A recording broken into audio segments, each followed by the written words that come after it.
नमस्कार साथियों, शिक्षा शास्त्र की एक और क्लास में आप सभी का स्वागत करता हूं। मेरा नाम है अनिकेत। अगर आप चैनल पर नए हैं या कहीं से आ गए हैं तो चैनल को जरूर लाइक सब्सक्राइब शेयर करिए। यहाँ पे शिक्षा शास्त्र विषय से जुड़ा रेगुलर टॉपिक आपको अपडेट होता मिल जाएगा। लास्ट क्लास में हम लोगों ने शिक्षा मनोविज्ञान के संप्रदाय के बारे में बात किया था और ये आज डे 3 है। यहाँ पे बाई मिस्टेक हम लिखना भूल गए थे, तो यहाँ पे हम मेंशन कर देते हैं कि ये डे 3 की क्लास है। तो इसके पहले जो क्लास थी तो उसमें हमने 6 संप्रदाय के बारे में आपको हल्का सा इंट्रोडक्शन दिया था कि हाँ, आपको 6 संप्रदाय पढ़ना है।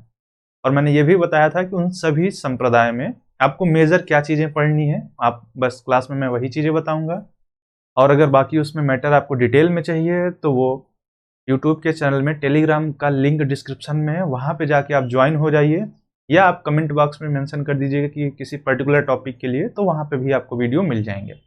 तो हम बात करते हैं, जैसे मैंने पहला संप्रदाय आप लोगों को बताया था कि स्ट्रक्चरलिज्म था, यानी संरचनावाद।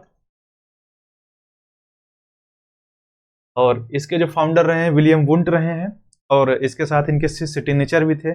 इसके साथ एक फैक्ट था जो कि मैंने लास्ट क्लास में बता रखा था कि इन्होंने 1879 में सबसे पहले जर्मनी के लीप्जिंग शहर में क्या खोला था, एक साइकोलॉजी की लैब खोली थी, एक लैब ओपन की थी, जो कि विश्व की सबसे पहली लैब मानी जाती है कि किसी के द्वारा ओपन की गई, कि हाँ, एक सिस्टमैटिक तरीके से हमें किसी का अध्ययन करने के लिए। अब अगर हम बात करते हैं तो ये जो थ्योरी है, यानी ये जो संप्रदाय है, ये क्या कहता है कि जो ह्यूमन है या कोई भी प्राणी है जिसके अंदर इंटेलिजेंसी है, तो ये क्या करते हैं कि मानव मन की चेतना का अध्ययन करने के लिए क्या करते हैं कि उसकी जो मेंटल, इन्होंने कहा कि उसकी जितनी भी मेंटल एक्टिविटीज हैं या जो भी उसकी क्षमताएं हैं, उन सभी को आप मतलब उसकी क्षमताओं, उसकी क्रियाओं को जो मिला देते हो, तो मानव मन की जो चेतना होती है वो उसका योग है। यानी कह सकते हैं कि चेतना अपने आप में अकेली नहीं है, उसके साथ उनकी एबिलिटीज एंड एक्टिविटीज, इन दोनों को मिला देने से क्या बनता है, मानव की चेतना। अब इन संप्रदाय का जो मुख्य फोकस था वो था संवेदना को लेके, सेंसेस, सिंपैथी, यानी ह्यूमन बिहेवियर कैसे वर्क करता है, इन्होंने इस पे मेन फोकस किया था।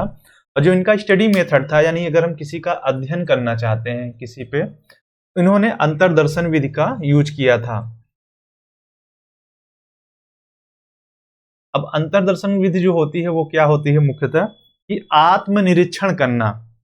आप खुद से जब आप अपना निरीक्षण करते हैं तो उसी को हम अंतर्दर्शन विधि कहते हैं। अब इस विधि के साथ एक समस्या ये थी कि छोटे बच्चों के लिए इसका यूज नहीं किया जा सकता था, पशु पक्षियों के लिए यूज नहीं किया जा सकता था, क्योंकि आगे आप जब लर्निंग पढ़ेंगे तो आपको मैक्सिमम जो थ्योरीज मिलेंगी वो किसी न किसी एनिमल पे या बर्ड पे हमने अप्लाई की है। यानी इन जितने भी साइकोलॉजिस्ट थे या जिन लोगों ने भी कोई थ्योरी डेवलप की है, तो उसको उन्होंने किसी न किसी एनिमल पे या बर्ड्स पे, जैसे किसी ने बिल्ली पे किया है, किसी ने कुत्ते पे किया है, किसी ने कबूतर पे किया है, इवन चूहे तक को नहीं छोड़ा है इन लोगों ने। तो ऐसे में क्या था कि अंतर्दर्शन उनको मैं कैसे कह दूं कि हाँ भाई तुम अपना सोच लो, अपने बारे में मुझे बता दो, तो पॉसिबल नहीं था। छोटे बच्चे, पागल रोगियों, यहाँ में अप्लाई नहीं किया जा सकता था। ये इसकी एक सबसे बड़ी डिमेरिट थी।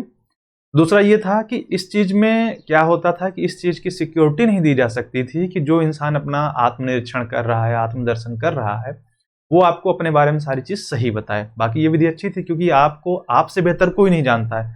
अगर कुछ कह दिया जाए कि आप अपने बारे में क्या जानते हैं, तो इस संसार में कोई ऐसा नहीं है जो आपको आपसे बेहतर जाने। तो वहां पे ये बहुत अच्छी थी अगर कोई हॉनेस्ट पर्सन है, बट अगर पर्सन हॉनेस्ट नहीं है तो ये विधि वहां पे अप्लाई नहीं हो पाती थी।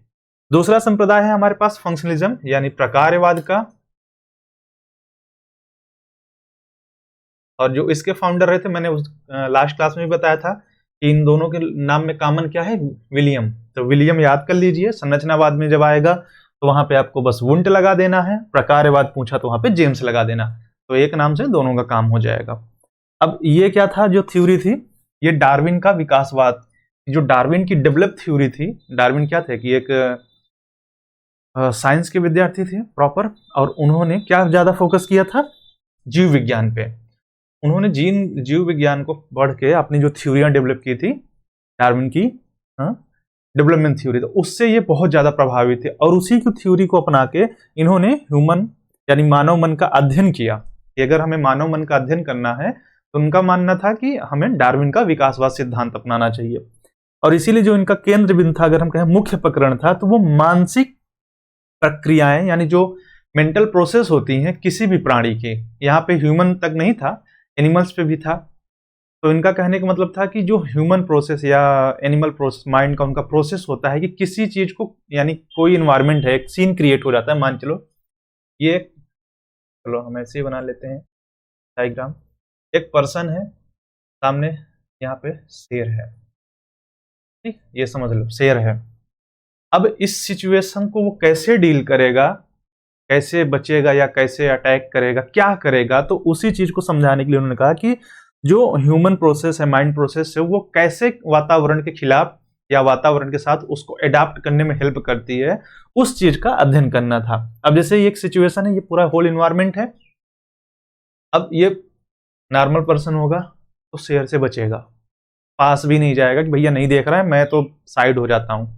एक थोड़ा बहादुर होगा जिसके पास लड़ने की टेक्निक्स होंगी, वो कहेगा आ जाएगा तो मैं देख लूंगा। तो यहाँ पे एडॉप्शन कैसे होता है, आप वातावरण के साथ सामंजस्य कैसे बिठाते हैं, इसी चीज का मेन अध्ययन इनको करना था। अब ये जो थ्योरी थी ये मुख्यतः सीमित रह जाती है कि किसी के बिहेवियर और लर्निंग तक, यानी जब भी लर्निंग की आप थ्योरियां पढ़ेंगे तो अगर हम कहा जाएगा कि जो प्रकारवाद यानी फंक्शनलिज्म है, इसकी एक लिमिटेशन आ जाती है कि ये सिर्फ दो क्षेत्र तक रह गए, यानी बिहेवियर का अध्ययन करना है और हमें लर्निंग पे। और यहाँ पे इन्होंने भी अंतर्दर्शन और निरीक्षण विधि का यूज किया था स्टडी करने के लिए। अंतर्दर्शन में आपको बता चुका हूं कि अपना अध्ययन करना, और निरीक्षण जब आ जाता है तो निरीक्षण में क्या होता है कि हम दूसरों का अध्ययन करते हैं। तो इसके द्वारा यहाँ पे क्या किया गया था कि इन्होंने अध्ययन करना चाहा था। मैं थोड़ा सा आप लोगों को ऑब्जर्वेशन के बारे में बता देता हूं, या निरीक्षण। तो माइक हमारा गिर गया है, एक सेकंड माइक सेटअप कर लें। ये एक दुस्साहसी काम होता है कि इतनी चीजों को संभाले रहना। खैर, अगर हम बात करते हैं ऑब्जर्वेशन की,